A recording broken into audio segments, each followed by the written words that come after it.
Welcome to viewers.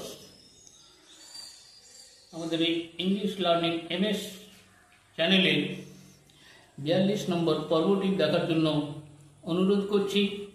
তো তার আগেই সবাই এই ভিডিওটিকে সাবস্ক্রাইব করে দেবেন, তাহলে খুব শীঘ্রই পৌঁছে যাবে আমাদের ভিডিওগুলি আপনার কাছে। তো আজকে বেশ কিছু সুন্দর সুন্দর হোমোফোনস নিয়ে এসেছি।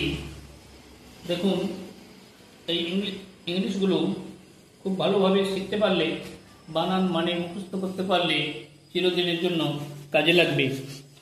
তো শুরু করা যাক। পেন, PAIN, পেন, পেন মানে যন্ত্রণা। PANE, পেন, পেন মানে ফলক বা সারসি। আর PEN, পেন, পেন মানে কলম। তিন রকম পেনের বানান আলাদা আলাদা, কিন্তু উচ্চারণ সকলেরই পেন, আর মানেটাও আলাদা। সেই জন্যই এগুলোকে বলা হয় homophones. Piece, PAC, piece, piece মানে শান্তি। আর PIEC, পিস, পিস মানে খণ্ড। প্রে, PRAY, প্রে, প্রে মানে প্রার্থনা করা। PREY, প্রে, প্রে মানে শিকার। PULL, পুল, পুল মানে টানা। POOL, পুল মানে জলাশয়।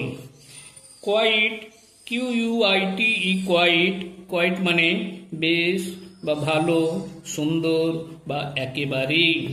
আর QUIET, কোয়াইট, কোয়াইট মানে শান্ত, স্থির বা চুপচাপ।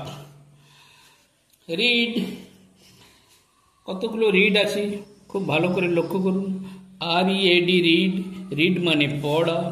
REED, রিড, রিড মানে নল খাগড়া। RID, রিড, রিড মানে অব্যাহতি বা পরিত্রাণ। RIDE, রাইড, এটার উচ্চারণ একটু আলাদা, কিন্তু মানেও আলাদা, আর বানান সবগুলোই আলাদা আলাদা আছে, ভালোভাবে লক্ষ্য করবেন। RIDE, রাইড, রাইড মানে চড়া বা আরোহণ করা। এটাও হোমোফোন, কেননা উচ্চারণ একটু সামান্য পার্থক্য থাকতে পারে, সেগুলো হোমোফোনসের মধ্যেই পড়বে। কোয়াইট ডিফারেন্স, ভেরি ডিফারেন্স নয়, এগুলো কোয়াইট ডিফারেন্স উচ্চারণগুলো homophones. Root, ROOT, root, root মানে মূল বা শিকড়। ROUT, রুট, রুট মানে পরাজয়।